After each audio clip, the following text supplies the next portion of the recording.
no Centro Espírita Joana d'Arc para mais uma palestra, uma reunião pública.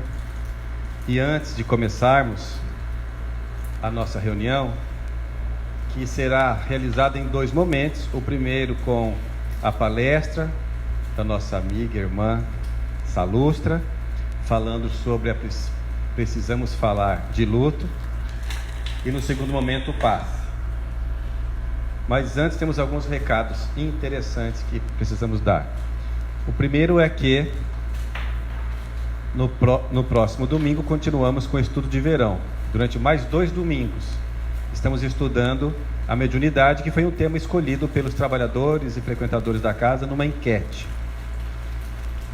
E às segundas-feiras temos o estudo já às 18 horas, não é isso?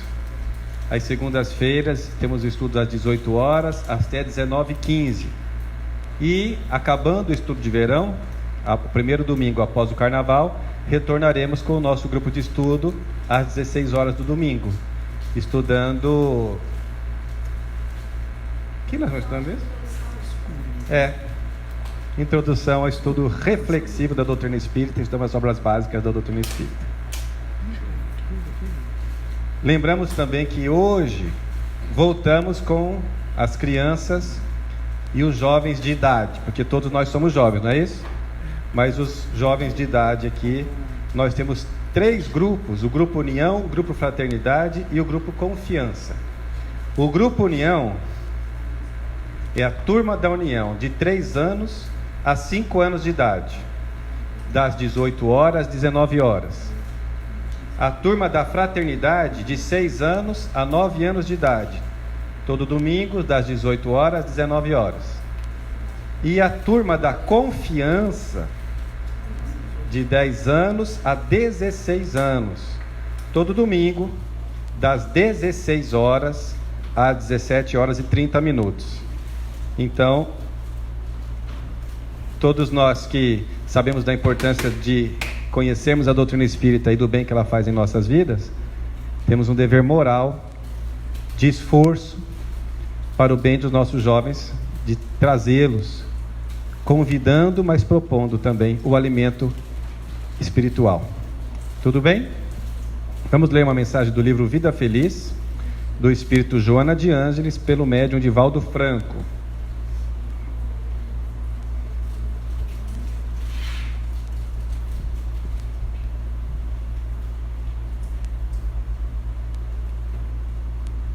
E a lição é 62. Esses números romanos me matam. Enfim, está um número aqui. Tua experiência é um valor que logras através do tempo, vivendo as lições da vida no teu processo de evolução. Estrada percorrida, caminho conhecido. Em face de tal conquista, descobres que há uma grande distância entre a teoria e a prática. Medita mais antes de agires, tomando decisões tranquilas e alentadoras. Quando ages por impulso, estás sujeito a erros graves. Há acontecimentos que sucedem no momento próprio. No entanto, é o homem sábio quem estabelece a hora para as realizações superiores. Fala diretamente aos nossos corações, porque muitas vezes agimos mais instintivamente do que de uma forma racional e amorosa. Vamos preparar então para a nossa reunião de hoje, fechando nossos olhos e orando.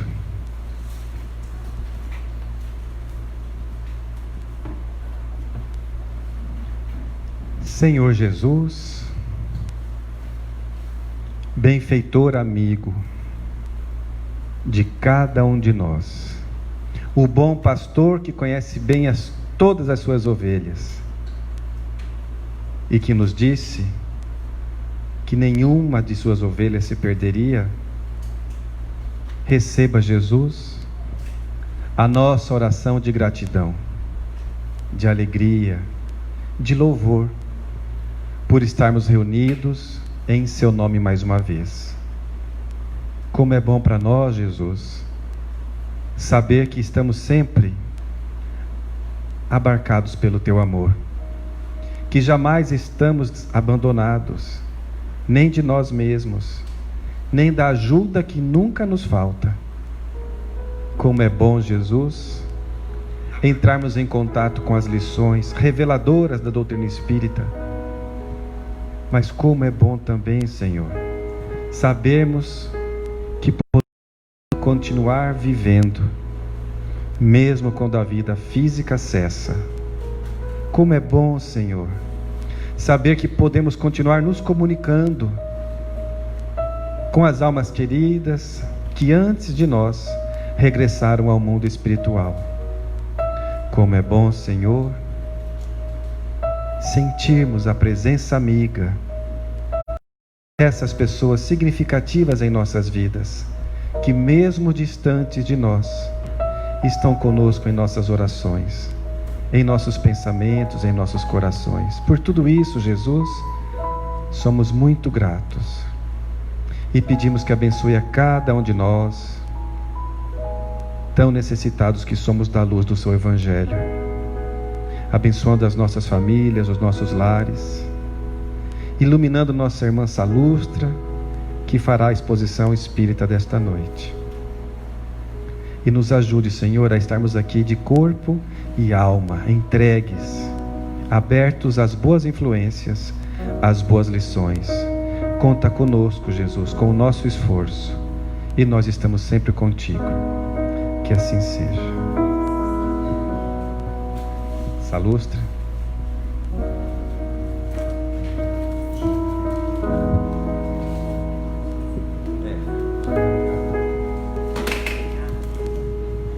Boa noite a todos. Noite por causa do horário, né? Mas o sol ainda irradia sobre nossas cabeças aí. Bom, eu peço permissão a todos para que hoje seja um momento de partilha / palestra. Porque recentemente meu pai desencarnou de forma trágica e eu percebi que existe uma demanda no espiritismo, no nosso meio, sobre o luto. Nós, na maioria das vezes, até mesmo no espiritismo, nós não sabemos o que é isso, não sabemos lidar, não sabemos vivenciar. E aí eu comecei a correr atrás, porque falei, nossa, eu preciso entender, né, algumas coisas acontecendo na minha família e tal, e fui atrás de conselhos da terapeuta. Ela falou, olha, são as fases do luto. E aí eu me aprofundei no tema, e isso tem sido tão enriquecedor para mim, que eu falei, jamais que eu posso ficar com isso só para mim. Eu tenho que levar isso para mais gente. Porque conhecimento, ele só enriquece quando você passa a partilhar. Quando você se apodera dele, é como se ele corresse de você. Porque não faz muito sentido, né, professor? Aqui a gente começa com uma frase de Chico, a nos dizer que na vida não vale tanto o que temos, nem tanto importa o que nós somos. Isso me surpreendeu. Vale o que realizamos com aquilo que possuímos e, acima de tudo, importa o que fazemos de nós. Bom, o spoiler que eu posso dar aqui nesse começo é que luto é algo inevitável e todos nós haveremos de presenciar, vivenciar. A diferença entre eu vivenciar o luto, sabendo o que é, sabendo como funciona, é assim como no Espiritismo. O Espiritismo é uma doutrina consoladora porque não vai prometer para você o fim da dor. Não vai te dizer, olha, você não vai sofrer. Não vai dizer para você, olha, isso vai acabar. Você vai vencer. É a vitória, isso, é aquilo. Não. Vai sofrer sim. Mas vai sofrer com Jesus. Vai sofrer de forma raciocinada.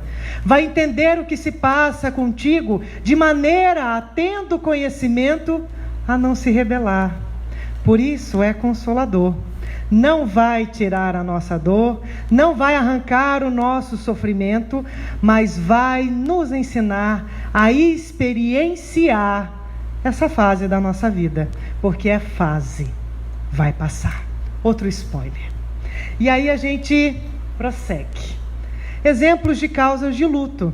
Muitas vezes nós pensamos que o luto, ele só se dá diante de um falecimento, da morte, do desencarne, mas não.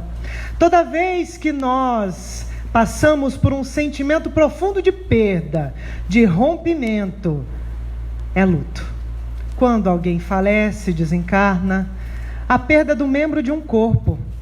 Eu tenho um amigo que ele sofreu um acidente na estrada de Chapada e ele perdeu a perna. E ele fez um epitáfio lindíssimo para sua perna. Ele estava vivenciando o luto da sua perna. O divórcio, que é um dos lutos muito frequentes, o desemprego, a aposentadoria, a falência, o fracasso profissional, a velhice. Muitos de nós não queremos enfrentar e aceitar que vamos envelhecer.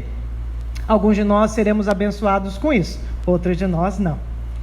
O abandono da família, o abandono afetivo de alguém, uma amizade que se rompe, isso são alguns casos e eu não esgoto todos, porque tem vários. A perda de um pet, o pet faleceu. Às vezes essa perda é tão grande que gera em nós um processo de luto. Alguns teóricos nos dizem que o luto é uma defesa, para que a gente possa saber lidar com a perda. Muitos de nós também podemos entender através do estudo que o luto é uma fase de amadurecimento diante da dor e que deve ser passado por ela. Quando a gente vê sob essa ótica, fala, nossa! E o luto tem coisas aqui que a gente vai falar tão incríveis que durante o processo de luto nós sentimos dores físicas que fazem parte do luto. Nós nos vemos agindo e reagindo de forma muitas vezes irracional, mas é processo de luto. Quando eu entendo isso sobre mim, eu amenizo a profundidade e o impacto dessa dor. Quando eu entendo isso sobre o outro, eu sou mais cristã. Eu sou capaz de acolher a dor daquele outro que está passando por esse processo também. Então, entender sobre o luto é a gente, de forma altamente cristã, fazer aquela tríade que o Cristo nos recomenda: amar a Deus sobre todas as coisas e o próximo como a mim. Preciso me amar. Eu me amando, aí eu amo o meu próximo. É algo altamente simultâneo. Eu jamais vou ser capaz de te amar se eu não me amo, se eu não me compreendo. Então, entender que eu passo por isso e que isso existe, que isso é fase da vida. Nossa, então é por isso que eu agi assim. Quem faz terapia percebe isso quando está fazendo o processo de terapia. Gente, era assim, era por isso que eu fazia isso. Só de conversar, só de você ter o insight, só de cair em si, parece que sua vida toma outro rumo, reestrutura, parece que dá uma guinada, ou pelo menos dá uma indiretada, você levanta um pouco mais a cabeça. E saber sobre luto também é isso.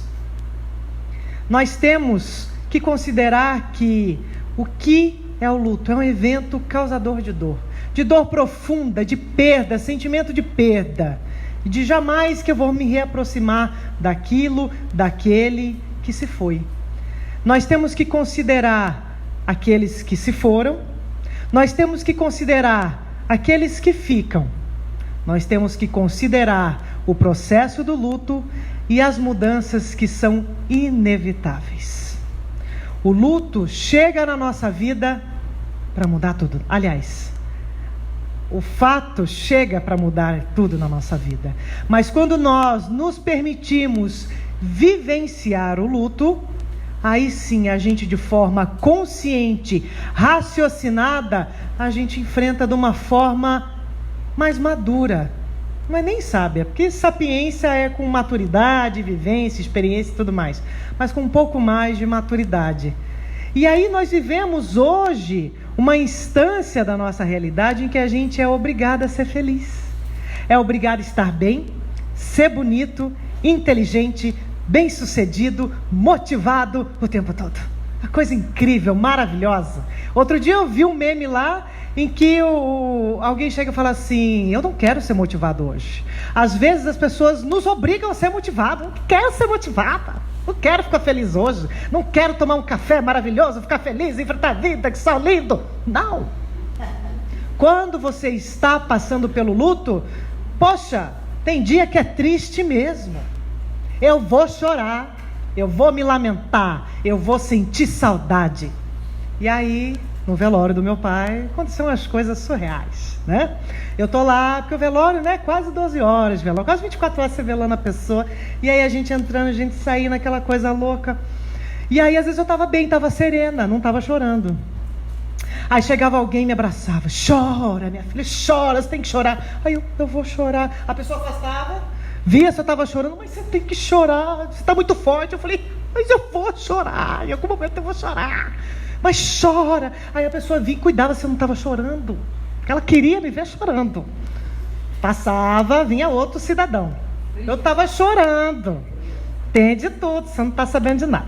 Eu estou lá chorando, debulhando, né, aquela coisa, sofrimento. O que é isso?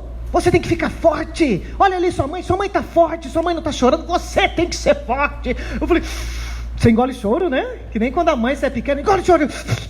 Isso tem que, porque a pessoa está mandando você ficar, não pode chorar. Veja, 2 casos. Nós não sabemos lidar com isso, com a dor do outro. Sabemos.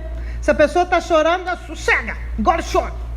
Ou se está chorando demais, ou se não está chorando. Não, você tem que chorar. A gente quer mandar nas emoções do outro. Rapaz, se você não sabe o que falar, chega e fica quieto, fala: ô querida, dá um abraço, acolhe. Aí a pessoa vai escolher se ela vai chorar ou não. A pessoa vai escolher se ela vai contar o caso para você ou não. Isso a gente aprende, é sobre acolhimento, é sobre empatia. Isso a gente tem que aprender. Porque a gente não pode dizer para uma pessoa que vivencia o luto que emoção ela vai escolher. É ela que escolhe. Se você quer apoiar o luto de alguém, vou falar mais lá na frente, só esteja disponível. Uma coisa que ajuda bastante, e eu aprendi, é fazendo o curso do CVV, sobre acolhimento. Você nem precisa ser voluntário lá, mas faz o PSV lá para você ver.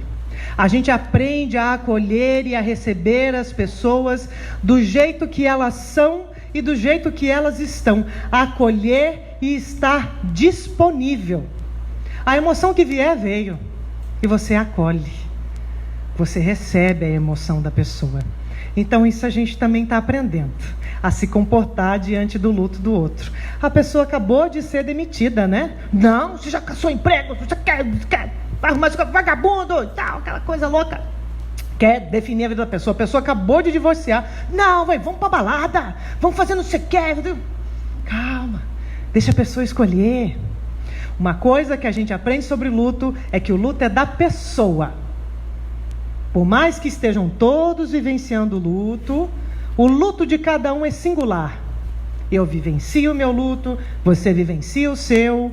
É o mesmo ente querido que partiu, mas a minha forma de vivenciar o luto é totalmente diferente da sua. Ai, você está chorando demais e eu estou mais forte. Bom para você, querida.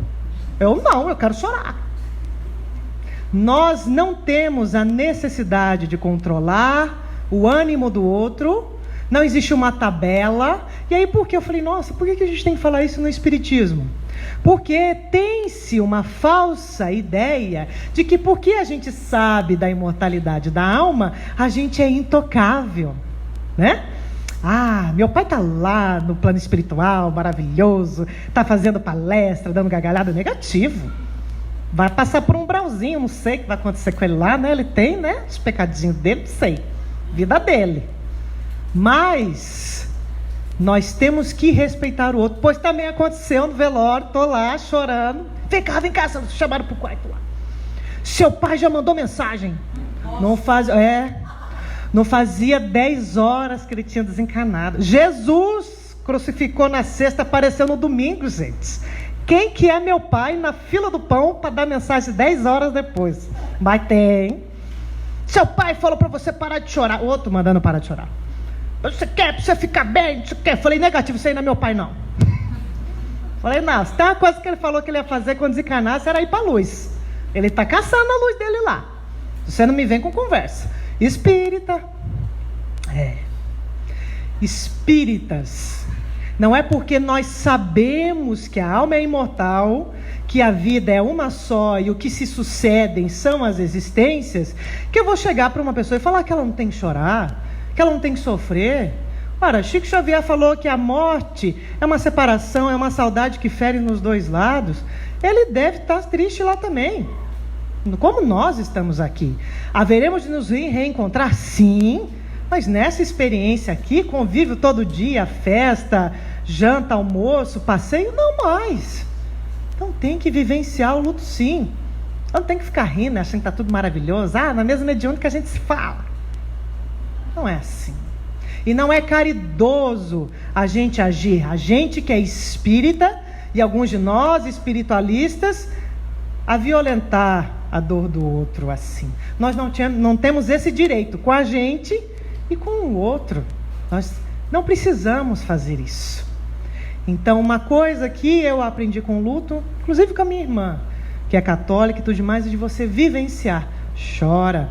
Ela falou, vamos carregar o caixão do pai? Eu falei, vamos. Vamos fazer homenagem para ele cantando samba? Eu falei, vamos. Porque meu pai era sambista. Fazia samba e tudo mais. Vamos cantar um samba para ele. Faz parte do luto você homenagear, você vivenciar a pessoa, a ter gratidão, a você festejar um divórcio. Meu casamento não deu certo. Foi casado quantos anos? 15. Poxa, seu casamento deu certo e deu muito certo. Ciclos se renovam. Deu certo por 15 anos.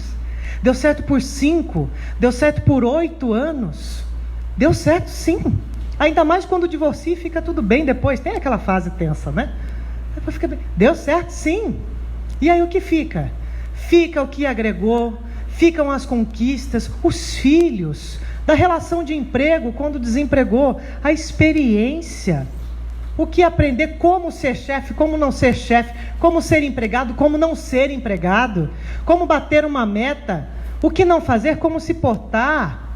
Essa é a visão belíssima que o Espiritismo nos traz, porque ele nos traz a fé raciocinada, nos tira a capa da vítima, assim como Bartimeu largou aquela capa, para a gente assumir uma postura de responsabilidade e vivenciar o que está acontecendo com a gente de fato.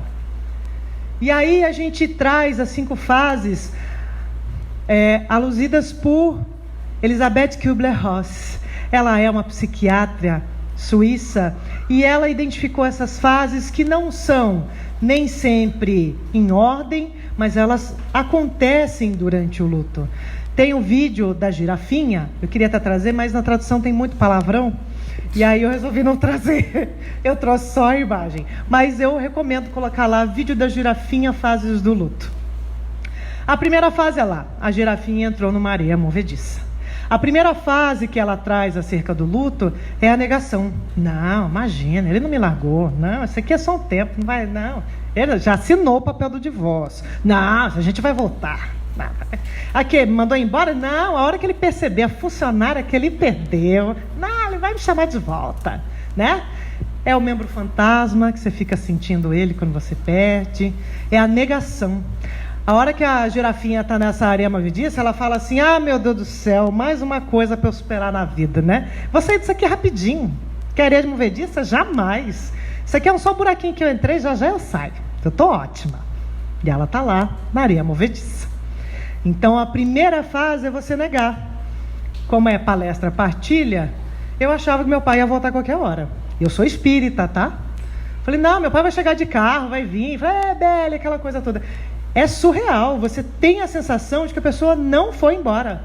Você tem a sensação de que a pessoa está viva, que ela vai voltar. Você tem a sensação de que está tudo vivo, está muito vivo. Não, não aconteceu nada. É incrível. É a negação. E é muito natural. A segunda fase é a raiva. A girafinha tá louca, é a hora do palavrão, tá? Que eu suprimi, deixa eu ver aqui. Não, só estúpida ela fala. Ela fica louca. Como que alguém põe essa areia movediça no meio da floresta? Isso aqui é uma floresta, como que tem areia movediça? Fica louca de raiva, a girafa. É a fase da raiva. Foi uma coisa que eu aprendi que existe na fase do luto. Você tem raiva de quem foi embora? Como que você me deixa aqui? Você foi embora?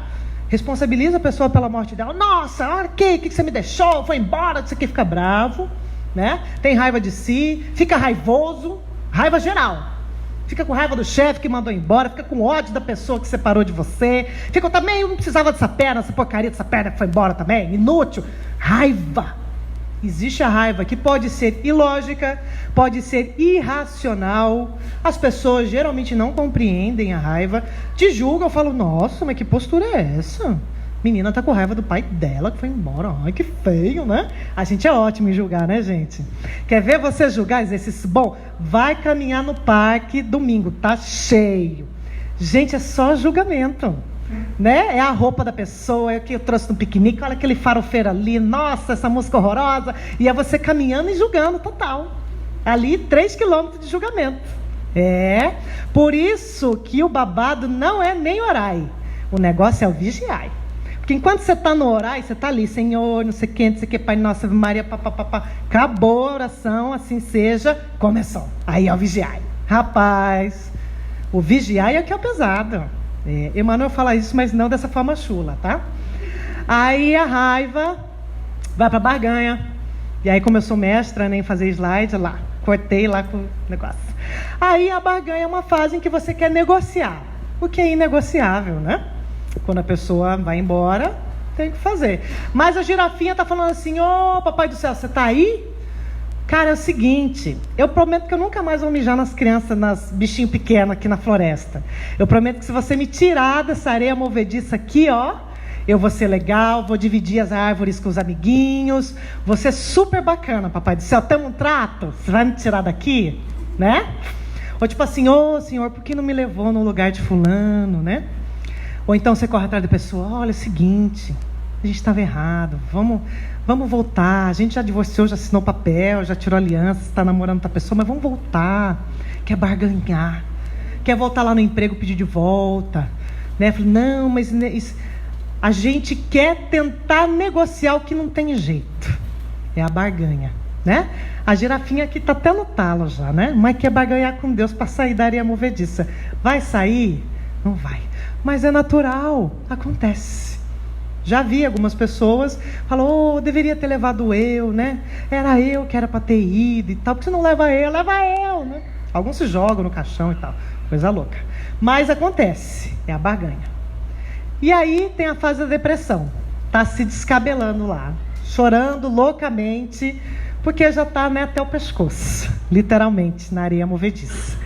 Desesperada, é o fundo do poço para ela, literalmente, acabou, depressão, é tristeza, é aquela sensação de não vislumbrar perspectiva futura, é aquela sensação de que não tem futuro. Algo que é muito característico do luto é a incerteza do futuro. Você entra num túnel, parece que não tem mais luz, você não vê. Você não vê ali que hora que vai sair, como que vai sair, se vai sair. Essa é a grande questão. A depressão é uma das fases, que você está bem lá mesmo, mal. E por fim, a aceitação. Foi até cabecinha aqui. Chegou, não tem mais jeito. Aí ela, pai, então, no céu deve ser legal, né? Deve ter girafinhas, outras para eu confraternizar, né? Lá deve ter folha à vontade para eu comer, deve ser uma delícia. Lá vai ser bom, né, pai? Aí ela, tem fundo isso aqui. Acabou, aceitou. Chegou ao fundo do poço mesmo. Essa é a fase final do luto. É você aceitar. É aceitar que a relação terminou. É aceitar que a pessoa se foi. É aceitar que se separou, é aceitar que você não tem mais aquele membro, é você aceitar que envelheceu, é você aceitar que fracassou, é você aceitar a dor, o que a dor te convidou, porque toda dor traz um convite, né? É você aceitar aquilo que ela está te propondo. Esse sim é o fim da linha. Não existe uma ordem cronológica. Às vezes elas acontecem ao mesmo tempo, às vezes elas são alternadas. Isso acontece muito. E o que nos ajuda a entender isso? A aliviar mais um pouco, né? Porque às vezes a gente age de forma aparentemente insana, né? Mas você vai ver, não era aquilo. Nossa, olha que coisa louca. Eu querendo pedir para Deus me levar no lugar do meu pai, você é doido? Acontece, é natural. Quando você entende sob essa perspectiva, fica tudo mais leve. Por isso que o Cristo diz: comigo o fardo é leve. E como que é? Eu esqueci agora a expressão. O jugo é suave, desculpa. O jugo é aquela madeira que os bois levam lá, a carga. É mais leve com ele. Por quê? Quando você entende que isso acontece com você, pode acontecer com o outro. E aí alivia a culpa. Dentro ali da depressão, nesses meandros, a gente entende que no processo de luto também tem a culpa. Também tem o sentimento de, quando é muito forte a culpa, me culpar pelo que aconteceu, qualquer que seja o motivo do luto. Se a gente aprofunda nesse sentido, a gente entra num processo muitas vezes doentio. Então é sempre importante a gente saber do processo e nos avaliar. É o convite da doutrina espírita, a reforma íntima, o autoconhecimento. Porque quando você busca se autoconhecer, se ver, se compreender, acontece uma coisinha diferente, você fala: opa, coisa estranha essa aqui, hein? Você vai entender. O luto acontece também em processos de adoecimento. O luto antecipado também acontece. Quando pessoas estão em doenças já predestinadas ao desencarne, às vezes o luto antecipa com a pessoa em vida. O luto da pessoa, o luto da família. E às vezes as pessoas, nesse sentido de culpa, quando o ser doente desencarna, sente culpa. Porque às vezes a pessoa que estava doente trazia tantas atribulações que quando desencarna a família sente alívio. Isso é naturalíssimo do luto. E a família, quando sente isso, tem aquela tentação a sentir culpa. Porque o outro desencarnou. Não, é alívio mesmo. Dava trabalho, dava dificuldade, faz parte do luto. Porque o luto foi vivenciado antes, enquanto a pessoa estava em fase terminal. É natural. Quando a gente sabe disso, a gente tira o peso da culpa, tira aquele silício em que a gente fica se abatendo. Nossa, eu não deveria me sentir assim. Pode se sentir sim, é alívio sim. A pessoa se foi, bom para nós, bom para ela, faz parte. E aí... Oi? Coisou? Tá.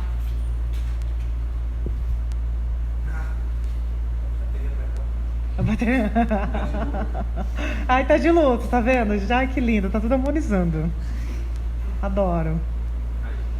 Ai, que bom. O luto de cada pessoa é única, como já tinha falado. Como lidar, como compreender, como viver e qual a visão do Espiritismo.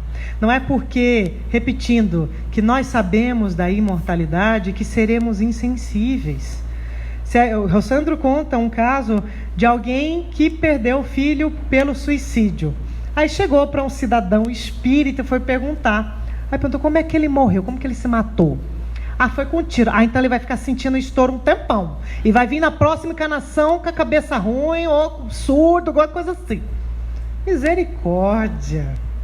Isso é ser cristão. O espírita, o que é o espírita? Por isso que a gente tem que estudar. Por isso que a gente tem que participar dos estudos na casa, fazer evangelho no lar, porque se é fé raciocinada, não existe uma crença absoluta sem eu entender o porquê. Eu preciso ler, sim, eu preciso estudar.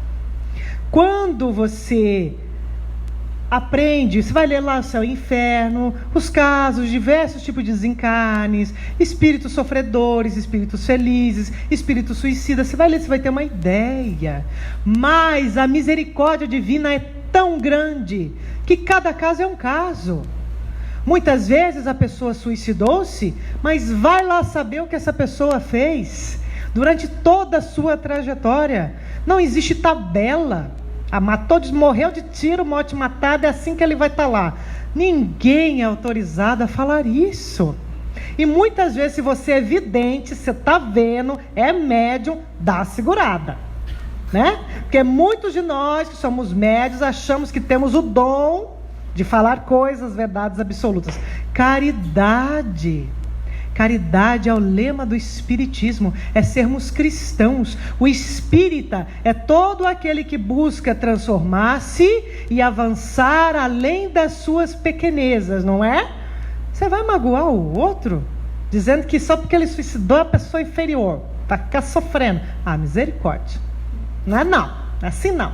A gente tem que respeitar, tem que saber lidar com a dor do outro. Mais uma vez, na dúvida entre o que falar, não fala, abraça, fala, querida, querido. Ou não fala nada, só dá um abraço. Fica ali segurando, a pessoa escolhe também a hora que ela vai soltar. Esteja disponível se você quer de verdade. Só um minutinho. Essa é a ideia.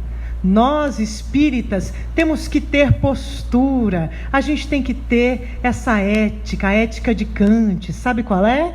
Ele fala assim, você já estava ensinando para Gabriel, meu filho de 10 anos.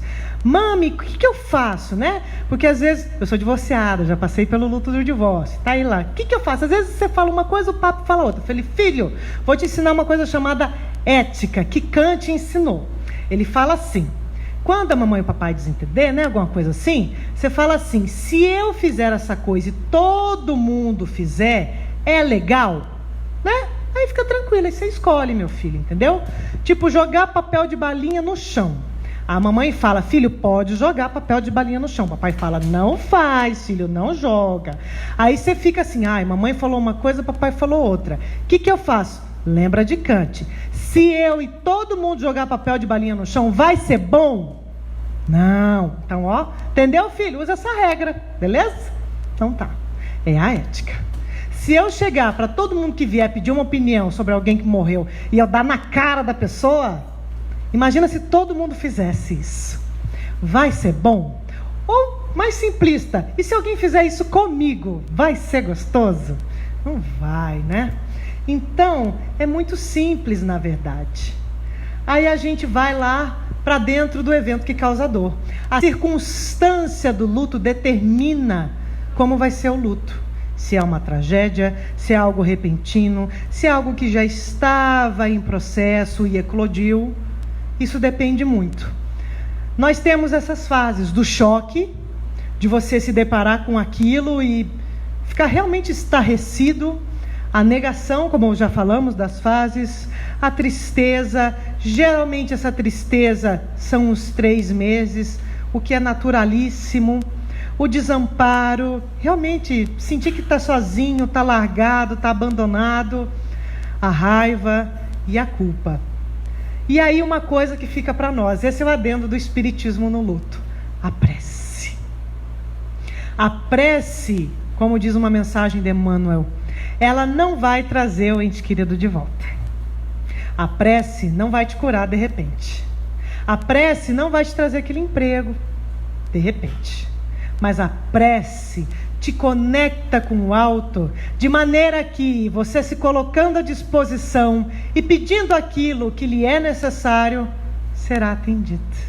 No prazo, no momento, dentro da sabedoria do nosso Pai. E olha, Ele atende. Mais uma vez, uma experiência minha. Eu nunca tinha passado por um processo de perda, de desencarne na família. E isso começou a me cutucar, porque eu falei, nossa, né? O pessoal da família envelhecendo, essa coisa está me rodeando, né? Comecei a orar, falei, pô, Pai, me ajuda, para eu saber lidar com isso, né? Sou espírita, né? O pessoal sempre tem uma expectativa com o espírita, né? Como que o espírita vai lidar? Fica assim, vamos ver como que ela vai ficar, né? Vai morrer, vamos ver o comportamento dela, né? E pedi, pois não é que ele atendeu. Quando foi em junho, uma amiga minha veio e me deu esse livro aqui. A morte é um dia que vale a pena viver. É um livro belíssimo. E ele não fala de morte, ele fala de vida. Belíssimo, belíssimo. Eu achei, falei, nossa, coisa mórbida, né? Amiga, assim, no meio de junho, meio dos namorados, né? Você fica solteira, dá uma coisa assim pra ver se a gente, né? Mas tudo bem, fui ler. É vida, só fala sobre vida. É belíssimo. É de uma doutora geriatra que faz cuidados paliativos com pessoas que têm doenças terminais. Lindo. É uma vida antes desse livro e outra depois. É belíssimo. Tá, Joana d'Arc me convida a fazer uma palestra sobre o livro há 2000 anos, em outubro. Rapaz, que cacetada. Outra, aí deu, falei, que coisa, né? Li o livro e tal, falei, nossa, babado, né? Uma coisa vai vir aí. Deu aquela segurada, uma revisada na vida como cristã, como espírita e tal. Recomendo a todo mundo. E aí, eis que em dezembro, meu pai parte para o plano espiritual. E aí, gente, a fé nos salva de tal maneira que ela não evita o seu sofrimento, ela não cria uma barreira entre você e a dor, muito pelo contrário, ela te ajuda a sofrer. Haroldo Dias, ele fala que as religiões haverão de se unir no futuro, porque haverão de saber lidar de forma mais amorosa com a dor, porque se tem um trem que é certo nessa vida é a dor. É só a dor. É dor para nascer, é dor para sobreviver, é dor para lutar para viver, é dor para amar, é dor para morrer, é dor. O tempo todo é dor. Não é que espírita quer só sofrer, não. É que a gente é realista.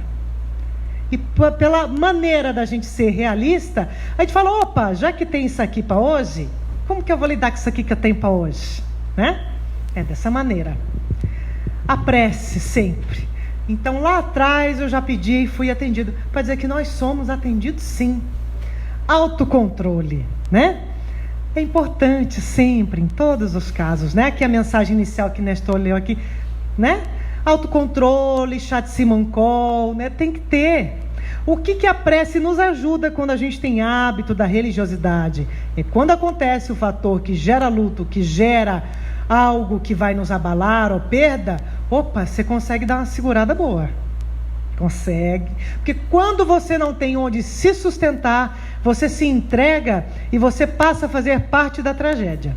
Porque daí não é só o lado do problema que tem que tomar conta, você se torna o problema também. Você faz parte do problema. Além de cuidar da situação problemática, você entrou no redemoinho do problema. Quando você poderia, ao menos, se não está ajudando, atrapalhando, pelo menos ajudar a ficar ali, neutrinho, beleza? Isso para nós é fundamental. É isso que o Espiritismo agrega na nossa vida. Até autocontrole e respeito. Respeito é algo curioso, porque parece que com o tempo a gente vai perdendo, né? Alguns de nós somos de uma geração que apanhava muito, que tinha muita limitação. Aí veio uma outra geração de pais, não, agora eu vou dar tudo para o meu filho, tudo que eu não... Deus, para a pessoa que esteve com você num relacionamento há anos, mas que foi embora, tem que dar a Deus, tem que se despedir, tem sim. Tem que dar a Deus para a perna, como meu amigo fez. Tem que dar a Deus para a experiência naquele serviço, tem sim. Tem que dar a Deus para a juventude. Tem que dar a Deus para a saúde, se for o caso. Porque quando adoecemos, entramos num processo de luto também. A gente tem que dar a Deus. E a gente tem que agradecer. Faz parte do despedir, agradecer.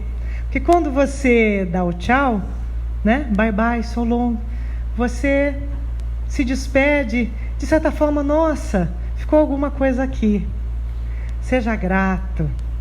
Faz parte disso as homenagens, as fotos, as experiências, os aprendizados, aquilo que agregou na sua vida. É ter gratidão, a gente tem que ter. Ai, mas quem se foi péssimo, foi pessoa horrorosa, fez mal para a minha vida toda. E Paulo nos ensina que, na verdade, o mal não existe, é o bem disfarçadinho, né? Quando você aprofunda naquilo que achamos que é o mal, na verdade era um bem danado. Quando Cristo fala para a gente amar os inimigos, não só pelo lado bom, mas pelo lado inteligente. Porque o teu inimigo faz você vir aqui na casa espírita, arrancar o encosto, fazer evangelho no lar, não é? Seu inimigo faz isso com você. Seu inimigo faz você prestar atenção no seu parceiro, porque tem gente olhando, você não está olhando, né? Seu inimigo é ótimo. Louve a Deus pelo seu inimigo, porque ele te tira de uma comodidade que teu amigo só reforça. Os nossos amigos só reforçam o que a gente é, né? Olha como você está linda, maravilhosa, tudo que você faz é poderoso. Ai, você é a diva, você quer, vai lá, arrasa. Teu inimigo não. Teu inimigo quer acabar com você. Falou, opa, não vai acabar não, vou superar. Teu inimigo é maravilhoso. Nossos inimigos são maravilhosos. É isso. É ter gratidão, porque isso nos traz uma lição. E aqueles que ficam, prece. Ô, gente, ora por aqueles que ficam também. A gente precisa, porque a gente sofre e não é fácil não. Tem dia bom, tem dia ruim. Quando alguém pergunta para mim, e aí, como é que você está? Eu falo, estou enfrentando. Cada dia de uma vez. Nunca pensei que ia ver isso, mas é cada dia de uma vez. Eu era acostumada a planejar a vidinha assim, bonitinha, ó. Opa, chegou o luto. Rapaz, é um dia de cada vez. E é assim. E é prece, respeito, na dúvida se calar, acolher, evitar julgar verbalmente, né? Porque na cabeça a gente julga para danar. Então segura pelo menos a coisa que vai sair, segura. Evitar aconselhar, né? Porque conselho, se a pessoa quiser, ela vai atrás, ainda mesmo assim, né? Joga para a pessoa pensar, né? O espírita, cuidado com o que fala. Sejamos cristãos muito além de qualquer outra coisa, a respeitar a dor do outro, ajudar, colocar-se disponível, isso é imprescindível. E no processo de luto a gente aprende que ele vai acontecer, inevitavelmente. Sensações de perda, sentimentos de dor profunda, acontecem durante todo o processo da nossa jornada aqui na Terra. Isso é muito natural. A gente tem que se permitir viver. Tem que viver sim. Tem que chorar, tem que sofrer, tem que homenagear, tem que lembrar, tem que sentir saudade, tem que viver, tem que se permitir. Aí a gente aprende isso um pouco mais sobre a gente e leva isso para o outro. Orar, chorar, buscar significados. Uma amiga minha disse que o processo de luto é um reaprendizado sobre si. Nossa, eu falei, e é mesmo? Porque a gente não é mais a mesma pessoa depois de um luto. Não é mesmo? Se a gente para se olhar, a gente realmente vai se modificando. É incrível. Então hoje eu falei para uns amigos meus, eu falei, nossa, o luto, todo mundo tem que vivenciar o luto.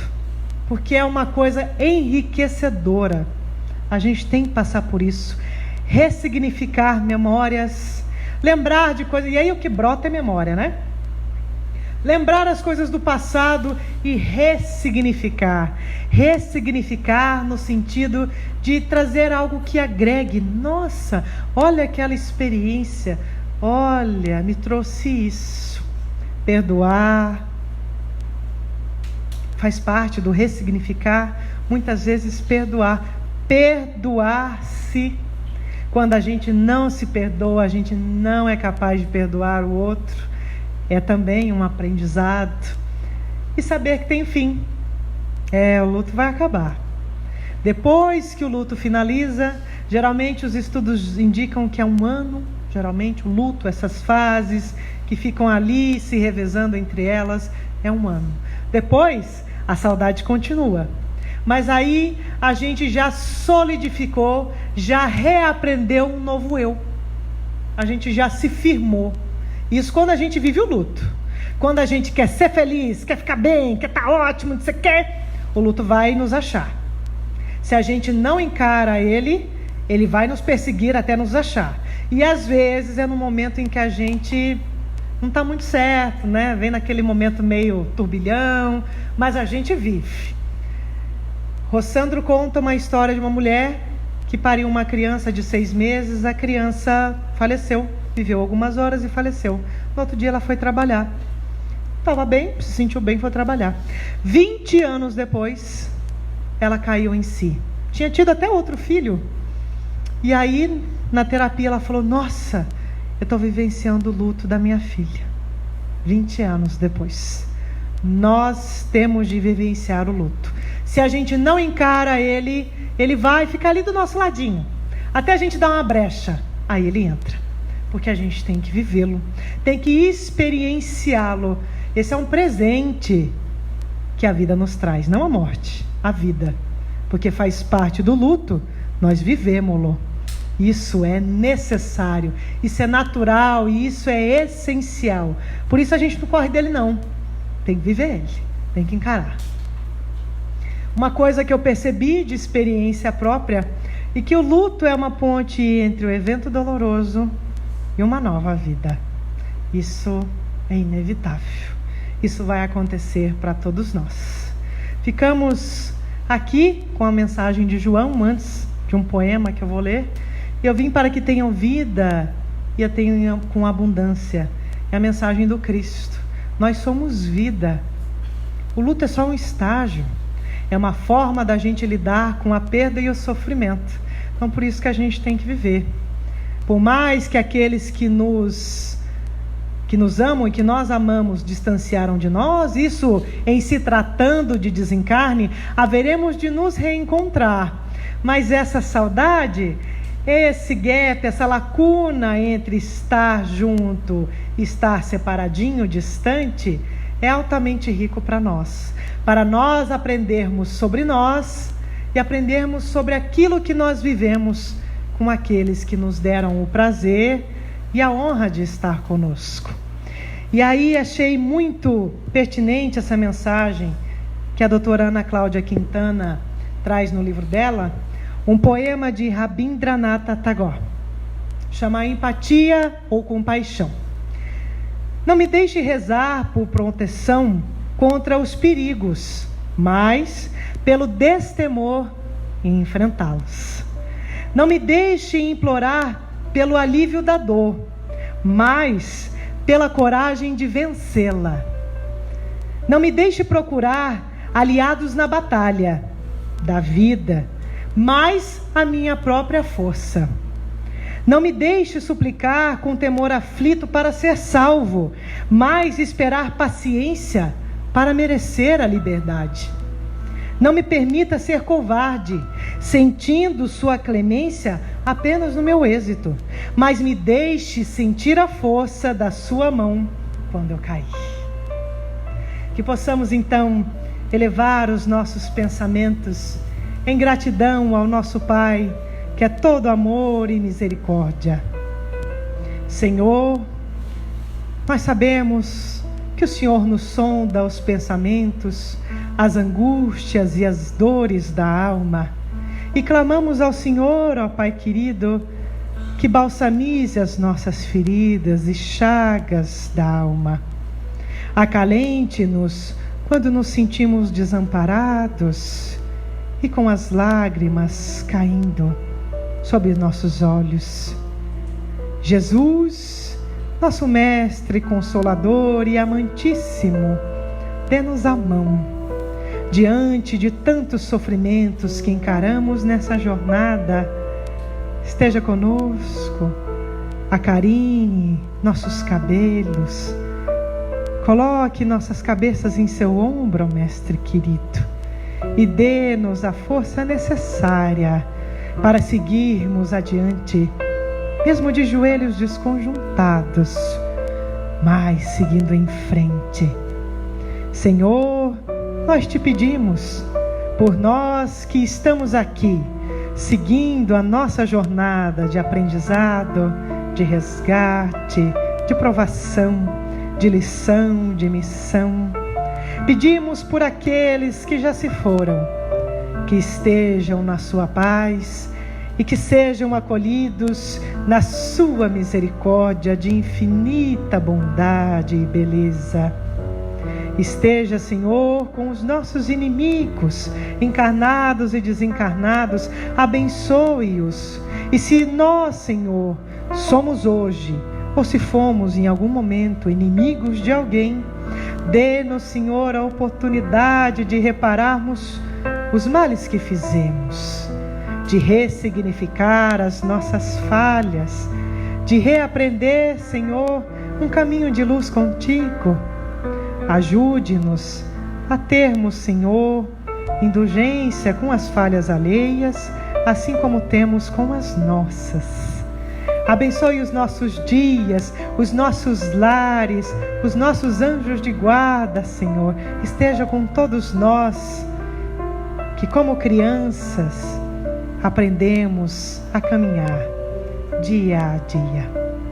Que assim seja.